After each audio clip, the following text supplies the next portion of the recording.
Goatsquadtv. So I want to send a special shout out and a legendary shout out to my man Jamal Washburn, Monster Mash, the monster businessman.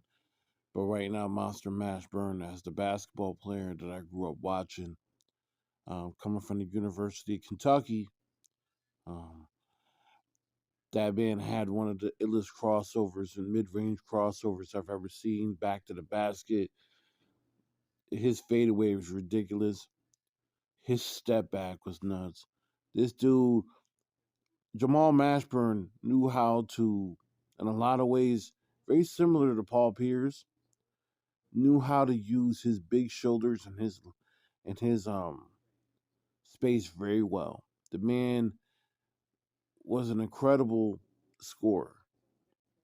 Those last years in New Orleans before those years in Charlotte slash New Orleans when after he left Miami are some of the best years that nobody ever really got to see because the Hornets at that time were not a really big market, and that's right when they were moving to New Orleans.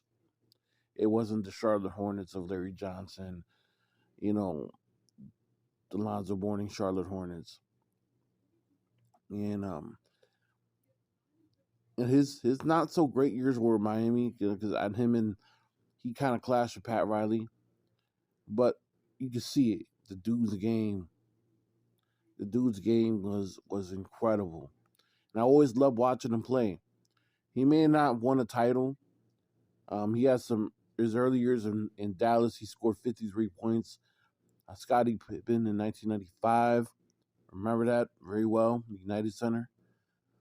He used to put Pippen in the cooker, and he was a really big Jordan. Michael Jordan had a heavy respect for him, especially then Jordan's last All Star game.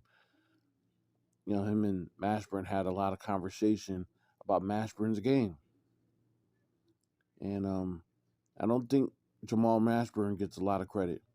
So I want to send a special salute to one of my favorite basketball players to ever watch, Monster Mash, Jamal Mashburn.